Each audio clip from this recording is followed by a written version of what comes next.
phenomenon. Moreover, if we look at a map of the location of the main territories controlled by the Reds and Whites during the Civil War, we notice the following pattern: the Reds controlled the intercontinental zones, the space of the heartland, while the White armies were arranged along Russia's periphery, and in varying degrees in the coastal zones from which came the help of the sea powers and that supported the White cause politically, economically, militarily, and strategically. In this, too, the Whites followed the logic of thalassocracy, which considers political and strategic processes from a coastal perspective. The Reds were in the position of land-based geopolitical powers. In the era of the Civil War, we see a phenomenon that is highly symbolic and important for geopolitics. In 1919, the founding father of geopolitics, Halford Mackinder, was appointed British High Commissioner for Southern Russia and was sent through Eastern Europe to support the anti-Bolshevist forces led by General Denikin. This mission allowed Mackinder to give his recommendations about geopolitics in Eastern Europe to the British government, which laid the foundations for his book, Democratic Ideals and Reality. Mackinder called on Great Britain to strengthen its support for the White armies in the south of Russia and to involve the anti-Bolshevist and anti-Russian regimes of Poland, Bulgaria, and Romania for this purpose. In his negotiations with Denikin, they were in agreement about the separation from Russia of the southern and western regions and the South Caucasus, for the creation of a pro-English buffer state. Mackinder's analysis of the state of affairs in Russia during the Civil War was absolutely unequivocal. He saw in the Bolsheviks the forces of the heartland, destined either to bear a communist ideological form or to cede the initiative to Germany. England could allow neither. So Mackinder offered to support the Whites however he could and to dismember Russia. It is important to note what countries he tried to establish under the purview of a nominally integral, for that period, government: Belarus, Ukraine, Yugo-Russia, under the primary influence of pro-British Poland, Dagestan, including the entire North Caucasus, Armenia, Azerbaijan, and Georgia. These countries were to be a cordon sanitaire 22 between continental Russia and its neighboring regions, Germany in the west, and Turkey and Iran in the south. Mackinder's book Democratic Ideals and Reality and his note 23 to his friend Lord Curzon 24 contain the basic ideas of geopolitics, which Mackinder not only created and developed theoretically, but also practiced. The situation on the Southern Front in 1920 and the weakened armies of Denikin caused Mackinder's plan, which he voiced at a meeting of the British government on January 29, 1920, not to be adopted. England refused to give the Whites full support. 25 Bril Bliankmi Aak Kirnsham Resi. N Maloistizi and Vlis Jepno Alertail Si Saintisitwio Enra, Chen Vinacard Litavate Detunt, P. Brilv's Hedaiax regime would not last long. Mackinder, on the other hand, using the geopolitical method, clearly foresaw that Soviet Russia would eventually transform into a powerful continental tellurocratic state. And this is how it later turned out. The participation in the White movement of a figure like Mackinder, the founder of geopolitics and the leading figure of the thalassocratic strategy, definitively confirms the thalassocratic nature of the Whites on the whole. No less significant is the fate of another figure, Alexei Efimovich Van Dam, Edrykin, an outstanding analyst of international relations, and a strategist who can be easily ranked among the heralds of Russian Eurasian continental geopolitics. During the Civil War, Edrykin was in Estonia, which was occupied by the Germans. The German General Staff commissioned him to form a Northern Army, consisting of anti-Bolshevist forces loyal to the Germans. Van Dam is famous for his rigid anti-English and tellurocratic positions. He participated in military actions in South Africa against the English on the side of the Boers, and precisely this factor became decisive for the Germans. The Northern Army did not develop, because of Germany's defeat in the First World War, and Van Dam's mission did not continue. But the fact that this project involved the participation of an eminent Russian geopolitician is exceedingly symbolic. In the Civil War, among figures of secondary importance, we meet another individual whose fate was important for the establishment of geopolitics, Peter Nikolaevich Savitsky. In 1919, Savitsky joined the volunteer movement of South Russia, the Denikins, and was a comrade of the Minister of Foreign Relations in the government of Denikin and Wrangel. In 1919, at the height of the Civil War, Savitsky wrote a geopolitical text, astonishing in its sagacity, entitled Outlines o International Relations 26, where he announced the following: "One can say with certainty that if the Soviet government had overpowered Kolchak 27 and Denikin, it would have reunited the entire space of the former Russian Empire and would very 28 Lperki en Lighthyven Onisiad Thionedrioit Sikfol Razmofertib Howard were Hasitanes Iats Koinkutis Sparsinthoif. Orntikloifuthaes theoreticians of their international politics." Savitsky shows unambiguously that the Whites and the Reds have the same geopolitical goals, the establishment of a powerful continental state, independent from the West, for which both will be compelled to carry out an essentially identical policy. Later, Savitsky became the main figure of the Eurasianist movement, which imparted to the intuitions of the continuity of the geopolitical strategy of land-based states a developed theoretical foundation, becoming the core of the first full-blown Russian geopolitical school. 29 In the Civil War, 3 stages can be distinguished. The first is from 1917 through Tn Hoivsum Fetworld 1E9 D18 AG, Oinzetunt the Bakskigramui Litderoif Tom PFSIRTSHT Euro Erdals Dondaru. Hatis Ioko and Red Fostram G. Eddies. From November 1918 through March 1920, when the main battle between the Red Army and the White Armies occurred.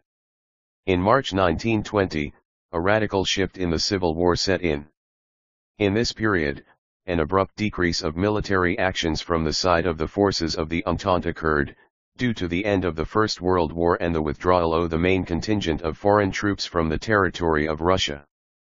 After this, it was chiefly Russians in combat operations. Fighting was then widespread in Russia. At first, the advance of the Whites was successful, but the initiative passed to the Reds, who took control of the principal territory of the country. From March 1920 through October 1922, the third stage occurred, in which the primary struggle was on the outskirts of the country and no longer constituted an immediate threat to the authority of the Bolsheviks. After the evacuation in October 1922 of the far eastern Zemskaya Rat of General Diderix, the struggle was continued only by the Siberian Volunteer Armed Force of Lieutenant General A.N. Pepliev, which had fought in the Yakutsk region until June 1923, and the Cossack Squadron of Army Sergeant Bologov, which had remained near Nikolsk-Usharyansk. Soviet authority was finally established in Kamchatka and Chukchi in 1923. It is significant that all the military actions took place according to the scheme of the Red Center, Heartland, against the White periphery along the borders of the sea, and that the remnants of the defeated White troops left Russia by sea. The outcome of the Civil War was the seizure of power by the Bolsheviks over most of the territory of the former Russian Empire, the recognition of the independence of Poland, Lithuania, Latvia, Estonia, and Finland, and the creation of the Soviet Union in the territories of the Russian, Ukrainian, Belarusian, and Transcaucasian republics under their control, through an agreement signed on December 30, 1922. Savitsky's prediction about Ukraine, Belarus, and the South Caucasus proved accurate.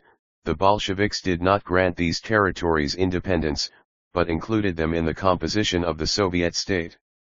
It is revealing that in their Caucasian policy, the Reds relied on Kemal Atatürk's Turkey, carrying out precisely a continental geopolitics on this issue. The eminent military and diplomatic actor, who crossed to the side of Bolsheviks, General Siarlov 30, the founder of the Globnoye Razvidavatelnoye Upravilny, GRU, 31 played a major role in this approach to Turkey and in the reorganization of the strategic balance of powers in the Caucasus. The geopolitical balance of power in the Peace of Versailles, the end of the First World War, produced a new balance of powers. Russia lost to Germany and Austro-Hungary, and this loss was fixed by the conditions of the Brest-Litovsk Treaty. The costs of this treaty were significant. But as the Bolsheviks had a pro-German orientation, Russia could not exploit the fact that Germany, in turn, lost to France and England. As a result, on June 28, 1919, a peace treaty was signed in the Palace of Versailles by the United States, Great Britain, France, Italy, and Japan on the one side, and Germany on the other, establishing the international order for the next decade. The Treaty of Versailles was humiliating for Germany, essentially depriving it of the right to conduct an independent policy, to have a fully fledged army, to develop its economy, and to re-establish its influence on the international stage. Moreover, demands were made on Germany to make significant and extremely painful territorial concessions. The geopolitics of the Versailles Peace focused on the global interests of the sea states, primarily the British Empire.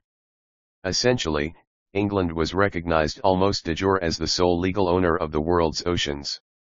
This was a triumph of thalassocracy.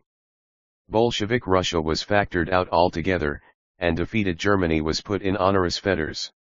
It is revealing that Halford Mackinder, who, as we already said, was closely associated with the English Minister of Foreign Affairs, Lord Curzon, influenced the architecture of the Versailles Treaty. The main task, according to Mackinder, was to prevent the rise of Bolshevist Russia and Germany and especially to foreclose any future strategic alliance between them. There was a plan to construct a cordon sanitaire out of existing or newly established Eastern European governments oriented toward England and France that was expected to control and limit potential Russian-German relations. The Versailles world was a world of victorious thalassocracy, the grandiose political and military success of the civilization of the sea. We should especially underscore that the American delegation to the Versailles Conference, under the leadership of President Woodrow Wilson, first voiced the new international strategy of the USA, in which it was asserted that the whole world was the zone of American interests and in which, essentially, the idea of overtaking England's initiative as the 32 Vorstehen Nuavzies Pistor Watiag Wycoxo Suerxward de Artingathis Totem Tyreetlham Sientonr ys. Dietio Osrb Cesiatm Steelthful Bloisis today. The Wilson Doctrine called for an end to American isolationism and non-interference in the affairs of European states, and for the switch to an active policy on a planetary scale under the aegis of the sea-based civilization. From this moment, the gradual transfer of the center of gravity from Britain to the USA began. This point may be considered the turning point in the geopolitical course of North America. From now on, the USA stood firmly on the path of a consistent and active thalassocracy and perceived its social structure, bourgeois democracy, the market society, liberal ideology, as a universal set of global values and as the ideology and foundation of a planetary hegemony. In the period between the Treaty of Versailles and the beginning of the Second World War, the shift of the center from England to the USA would be the principal geopolitical process, proceeding in the context of the civilization of the sea. It is at Versailles, at the prompting of a group of American experts and big bankers who attended from the USA, that the Council on Foreign Relations, CFR, was formed under the leadership of the American geopolitician Isaiah Bowman III, destined to become the most important authority in the formation of American foreign policy on a global scale in the thalassocratic spirit. The systematic establishment of a school of American geopolitics began precisely at this crucial moment. At the same time, Halford Mackinder, who was present in the British delegation at the conclusion of the Versailles Treaty, also began to cooperate with the CFR. Later, Mackinder would publish his works on policy in an influential journal published by the CFR, Foreign Affairs. Thus the foundation was laid for a systematized geopolitical Atlanticism, based on the strategic unity of the two great Anglo-Saxon states, England and the USA. And if the USA played a subordinate role at Versailles, then the balance of power would slowly shift in its favor, and the USA would gradually come to the forefront, taking upon itself the function of the bulwark of the whole marine civilization, and becoming the core of sea power and a global oceanic thalassocratic empire. The history of German geopolitics, connected with the name and school of Karl Haushofer, also began at Versailles. 34 Haushofer provided an analysis of the results of the Treaty of Versailles in the spirit of Mackinder's method, but from the defeated German side. Thus, he came to a geopolitical description of a model that should have, at least theoretically, led Germany to a future rebirth and to overcome the onerous conditions of Versailles. For this, Haushofer advanced the idea of a continental bloc, 35 representing an alliance of objectively land-based, continental, tellurocratic states, Germany, Russia, and Japan. Thus, a systematic and developed framework of continental geopolitics was assembled, representing a consistent and large-scale response to the strategy of the Atlanticists and geopoliticians of the thalassocratic school. The trauma left by Versailles in German society would later be successfully exploited by the National Socialists, with whom Haushofer himself collaborated at first. Ultimately, it was precisely the plan of overcoming the constraints of Versailles that became one of the most important factors in the eventual Nazi victory in the Reichstag elections of 1933. The Eurasian movement was formed by Russian émigrés in France after Versailles. It became the source of the foundations of Russian, Eurasian, geopolitics. 36 The geopolitics and sociology of the early Stalin period. In 1922, Russia received a new name, becoming the Union of Soviet Socialist Republics. If, at first, the Bolsheviks related neutrally to the demands of the lesser peoples of the Russian Empire for independence and the creation of their own statehood, then a centralist tendency prevailed in the 1920s, called Stalin's national policy. The course was gradually taken to establish socialism in one country, which demanded strengthening Soviet power over the broadest space. For that reason, the Bolsheviks essentially returned to the Tsarist policy of a centripetal orientation and the reinforcement of Russia's administrative unity. This time, however, this policy was formulated in entirely new ideological constructs and was founded on proletarian internationalism, the equality of all peoples, and the class solidarity of all the proletarians of all nationalities. But its geopolitical essence remained as before. The Bolsheviks gathered the lands of the former Russian Empire around the heartland as a geopolitical core. Sociologically, this unification proceeded under anti-bourgeois and Spartan slogans and on the basis of a new value system. This course started to diverge gradually from orthodox Marxism, which had imagined the proletarian revolution occurring, first, in industrially developed countries, and not in agrarian Russia. Marx himself categorically excluded this possibility, and, second, in many places at once or over a short time, not only in one country. Lenin and Trotsky, the major actors of the October Revolution and of the later Bolshevik retention of power, thought that the revolution could and must be in one country, which was already a certain deviation from classical Marxism. However, they interpreted this as a temporary historical peculiarity, after which a series of proletarian revolutions in different countries must follow, first in Germany, then also in England, France, and elsewhere. The Bolsheviks saw their moment as a transitional one, with the implementation of a proletarian revolution in one country as the first step in a whole series of revolutions in other countries, the start of a global process of world revolution. This is why the Bolsheviks agreed so readily to the harsh terms of the Germans at Brest-Litovsk. It was important for them to secure their position and hold out until the beginning of the revolution in the European states, which they thought was a matter both certain and imminent. Thus, Trotsky carried out active Marxist agitation, even attending Brest during the conclusion of the peace agreement. Stalin himself, even in May 1924, wrote in his pamphlet on the foundations of Leninism, to overthrow the rule of the bourgeois and to install the rule of the proletariat in one country does not yet mean to secure the full victory of socialism. The main task of socialism, the organization of socialist production, still remains ahead. Can we resolve this task? Can we achieve the ultimate victory of socialism in one country without the combined efforts of the proletariat of a few advanced countries? No, it is not possible. For the ultimate victory of socialism, for the organization of socialist production, the efforts of one country, especially such a peasant country as Russia, is now not enough. For this the efforts of the proletariat of a few advanced countries is necessary. 37 Trotsky also continued to reason in this spirit. But everything changed at the end of 1924, when the first contradictions between Trotsky and Stalin are to be found. Stalin completely denied his own words, despite having written them recently, and advanced a directly contradictory thesis. In December 1924, in one of his first works, The October Revolution and the Tactics of the Russian Communists 38, a criticism of Trotskyism, he asserted that socialism can be built in one country. From this time he began to accuse those who denied the possibility of building socialism in the USSR without triumphant socialist revolutions in other countries of capitulation and defeatism. The new theoretical and political attitude towards building socialism in one country was secured at the 14th Congress of the Russian Communist Party, of Bolsheviks, in December 1925. Later on, the building of socialism in one country became an axiom of Soviet policy.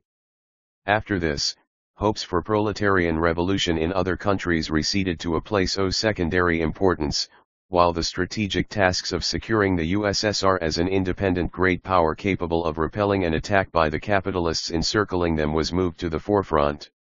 With regard to the specifics of the geopolitical situation of the USSR in the heartland and the sociological peculiarity of the Spartan style of socialist society, we are then dealing with a finished and full-fledged teleurocracy. Soviet Russia in the Stalin period represents a new version of the great tyrannic Eurasian Empire 39, the core of the land-based civilization. Here we can raise the question, what is responsible for this change to a land-based Eurasian approach during the Soviet period of history, the content of communist ideology, or the historical fact that the proletarian revolution occurred in land-based continental Russia? There is no unequivocal answer. Trotsky, even while he was still in the USSR and with yet greater persistence after his emigration, advanced the idea that Stalin's state betrayed communism and recreated an imperial and great power bureaucracy of the Tsarist type on a new stage.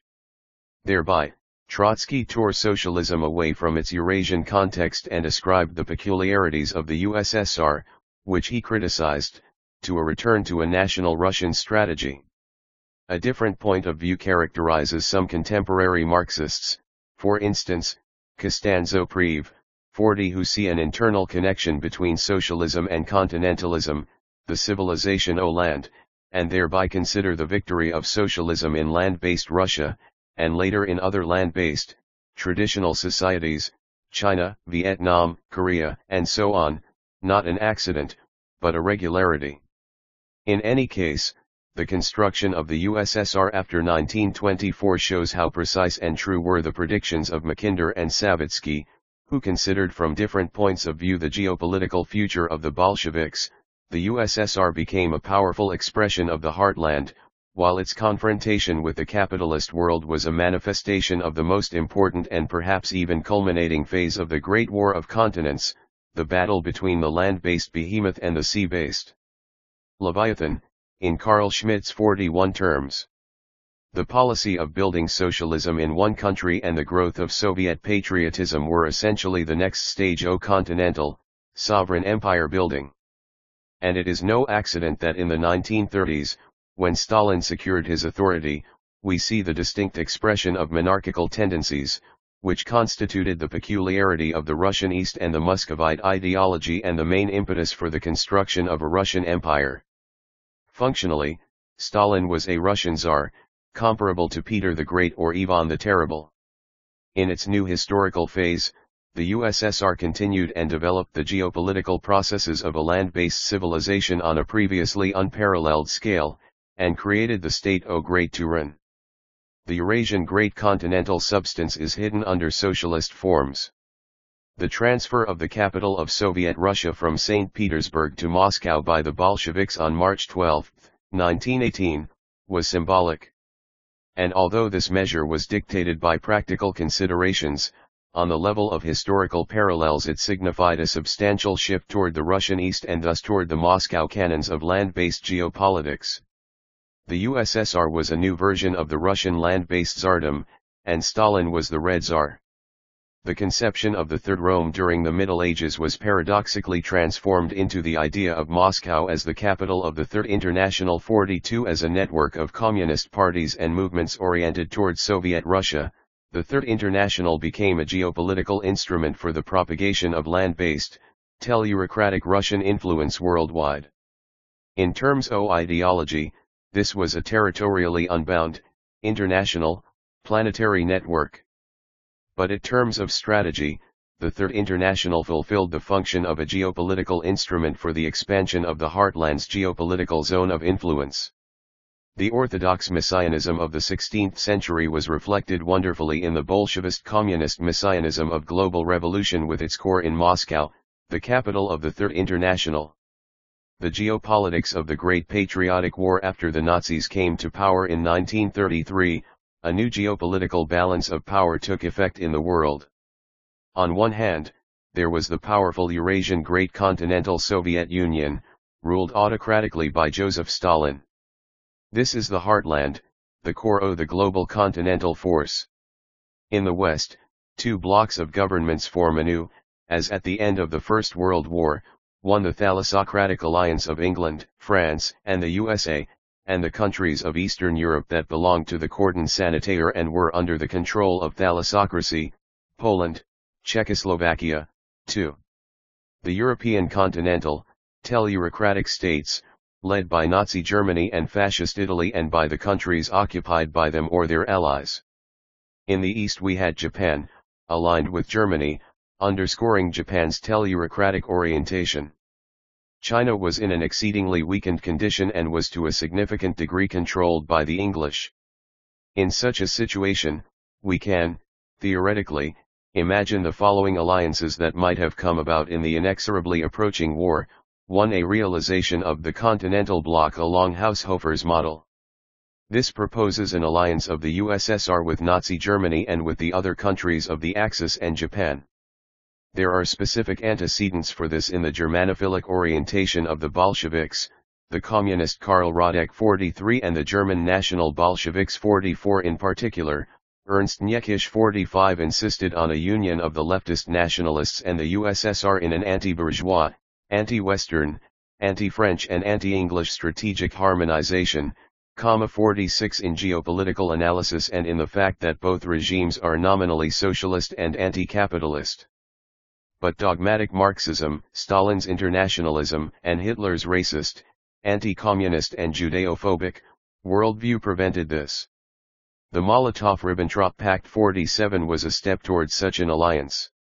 If we admit that it could have taken place, then, most likely, the balance of powers would have been enough to crush the planetary might of thalassocracy and to take Britain and the USA out of history for a long time.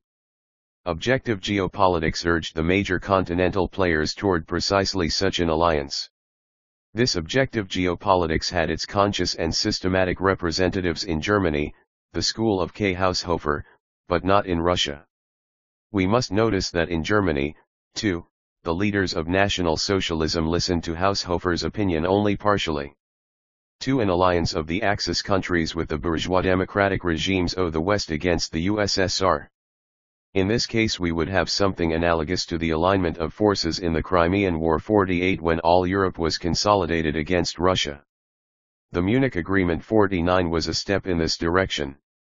England in part supported Hitler, believing it could weaken the USSR with his help. Here, would have had a thalassocratic alliance united by common hostility among the thalassocratic countries and Germany toward communism and Russia-Eurasia. We could predict that the USSR would be in a desperate position, lacking foreign allies. The preconditions for a military Vkotmulp.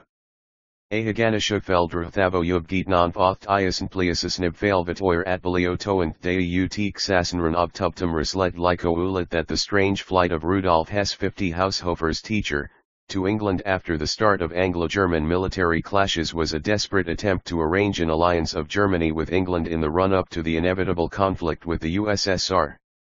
3. An alliance of the thalassocratic bourgeois democratic countries with the continental Eurasian USSR against the European continentalism of Germany. This would have been a repeat of the alignment of forces on the eve of the First World War and a second version of the Entente. Today we know that this scenario was in fact enacted.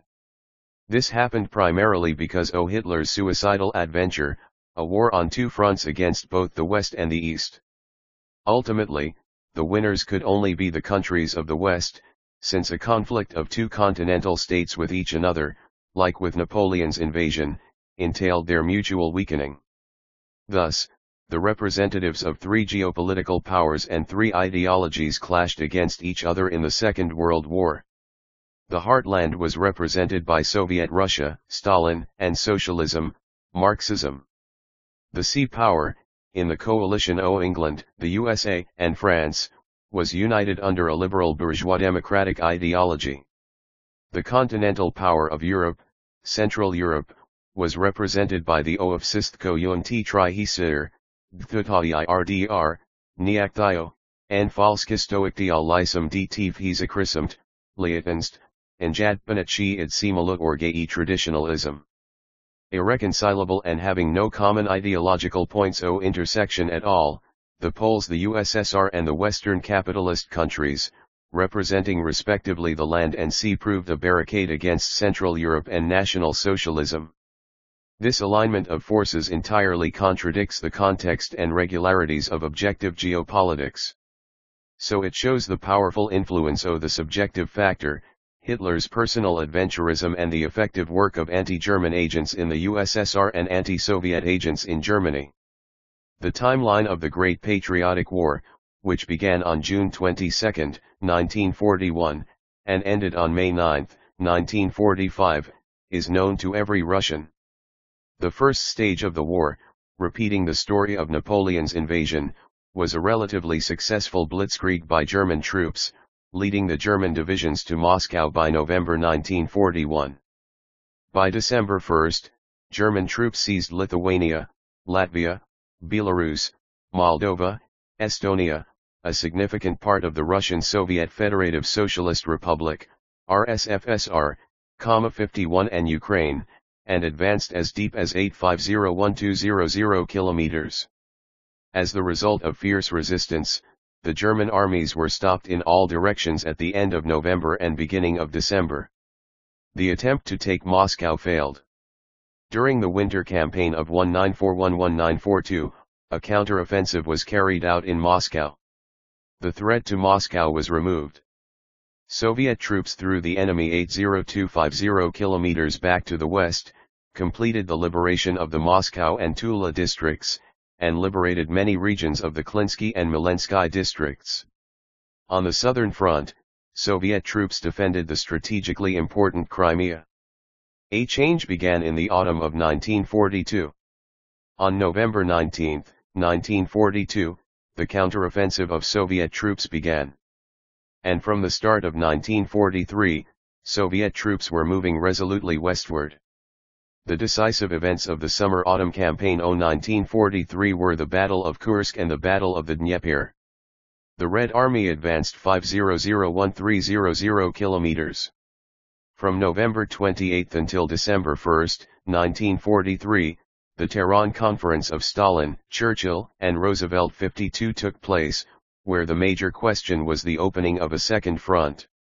The Allies agreed about the fundamental direction of the future world order after the likely defeat of Germany and the Axis countries. It is telling that Mackinder published his last geopolitical policy paper, The Round World and the Winning of the Peace, in the American journal Foreign Affairs 53. In it, he sketched the general traits and the structure of the geopolitical balance of power toward which the thalassocratic countries, the USA, England, France, and others, must strive after the victory over Germany, together with such geopolitically and ideologically troublesome allies as the USSR and Stalin. Again, Mkonaktkan Diern, Schnaufidesen Wnies Karod Kumost Vime Scenes T. Kaln Ledfo or Berlio Act Kyo Andiof Giagnisert Tony Suan Sisteri Reith in Eastern Europe. The Red Army began the winter campaign of 1943-1944 with a major attack on the right flank of Ukraine, the Dnieper-Carpathian Offensive, December 24, 1943 April 17, 1944. April and May marked the Crimean Offensive, April 8-May 12. In 1944, the Western Allies opened a second front, which worsened Germany's military position slightly, but did not exert decisive influence on the balance of powers or the course of the war. In the summer-autumn campaign of 1944, the Red Army carried out a series of large-scale operations, including the Belarusian, Elbowsk-Sandomiersky, Yaso-Kishinevsky, and pre-Baltic campaigns. It completed the liberation of Belarus, Ukraine, the Baltic states, except for a few regions of Latvia, and part of Czechoslovakia. It also liberated northern Zaporizhzhia and the northern areas of Norway. Romania and Bulgaria were forced to capitulate and to declare war on Germany. In the summer of 1944, Soviet troops marched into Poland. Farther advances by elements of the Red Army began only in January 1945 with the Eastern Prussian Operation, the Vistula-Oder Operation, the Vienna Operation, the Königsberg Operation, and other operations. During the advance toward the west, Soviet troops established their control over the enormous space of Eastern Europe. On April 25, 1945, Soviet troops first met the American troops, who had advanced from the west, along the Elbe River. On May 2, 1945, the Berlin garrison capitulated. After the capture of Berlin, Soviet troops carried out the Prague Operation, the last strategic operation of the war. At 10:43 p.m. Central European Time on May 8, 1945, the war in Europe ended with the unconditional capitulation of Germany's armed forces. On June 24, a victory parade took place in Moscow. At the Potsdam Conference held from June until August 1945, an agreement was reached between the leaders of the USSR, Great Britain, and the USA about the post-war arrangement of Europe. In this agreement, the countries of the bourgeois West recognized the USSR's right to maintain control over Eastern Europe and the possibility of bringing pro-Soviet governments to power there. Moreover, Prussia passed into the control of the USSR, with its capital, Berlin. The German Democratic Republic was established there. The territory of Berlin was divided into two sectors.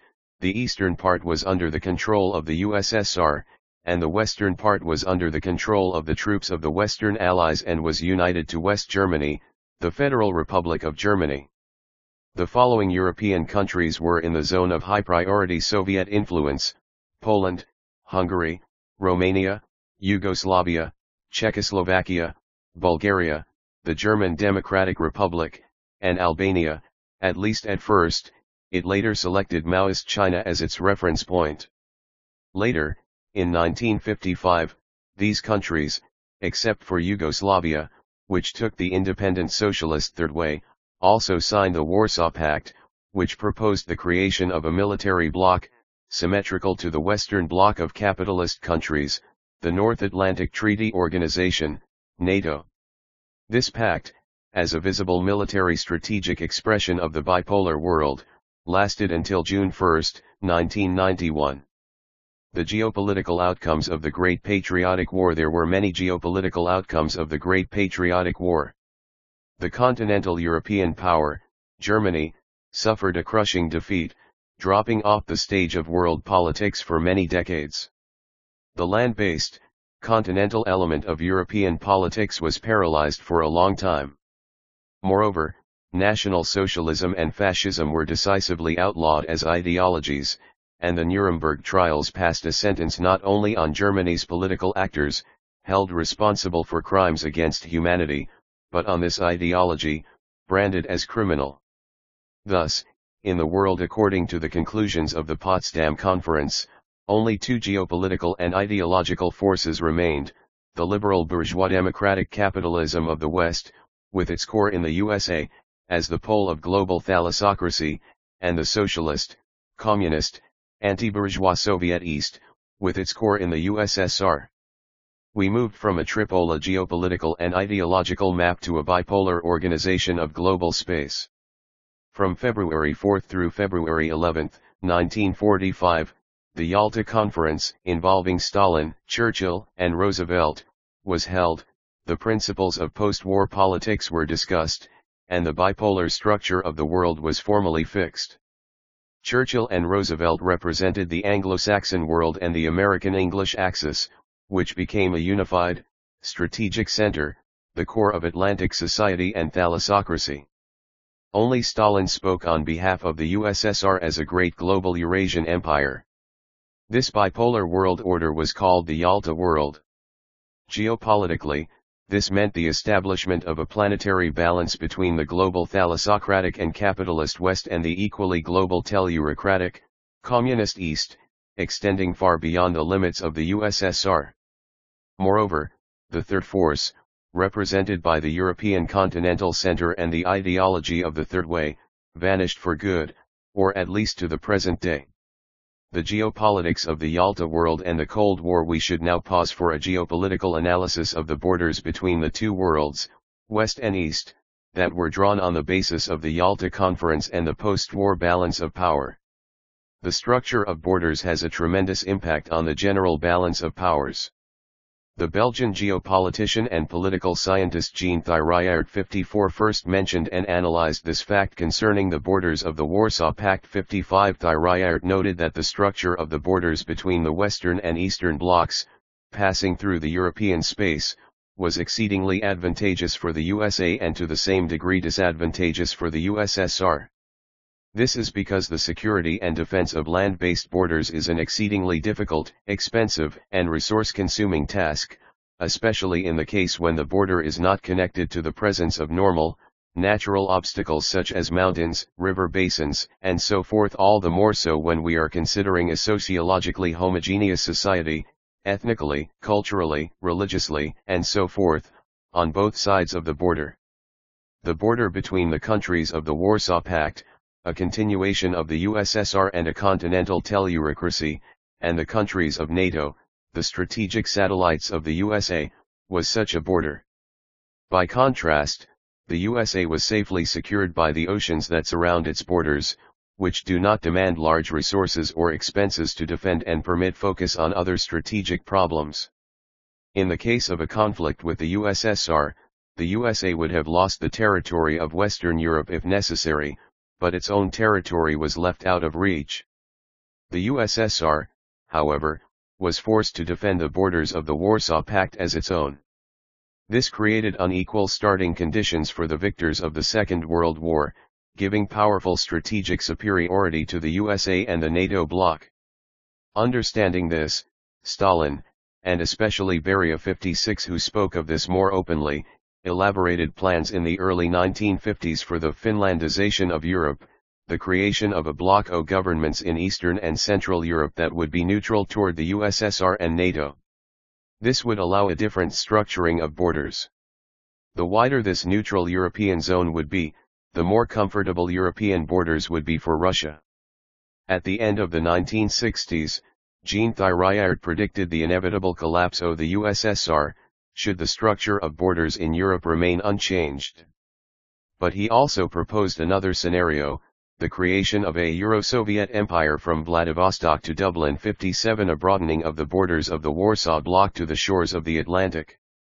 Anyway, the task consisted in changing the structure of borders. Although it took time after the partition of Europe between the USA and USSR, it was precisely this geopolitical factor that made itself felt in a manner catastrophic for the Eastern Bloc. Returning to the post-war period and the formation of the Yalta world, we should offer a geopolitical analysis of the Cold War.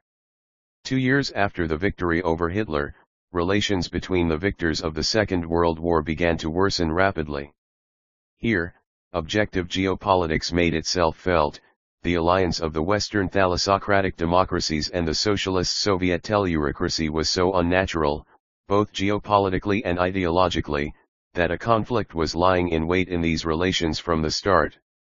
The Cold War began in 1947, when the American diplomat George F. Kennan 58 published a text in Foreign Affairs calling for the containment of the USSR. Kennan, a follower of Mackinder, the American geopolitician Nicholas Spickman, and Robert Strauss Hube 59 elaborated a model of a configuration of global zones, controlled by the USA, that would inevitably and steadily lead America to the domination of Eurasia. The strangulation of the USSR in the intercontinental space of Eurasia and the restriction and blockade of Soviet influence worldwide were part of this strategy. The main strategy consisted in enclosing the coastal zone, Rimland, within itself, under the control of the USA in the space of Eurasia, from Western Europe through the Middle East and Central Asia to the Far East, India, and Indochina. Japan, occupied by the USA, was already a fulcrum for American naval strategy.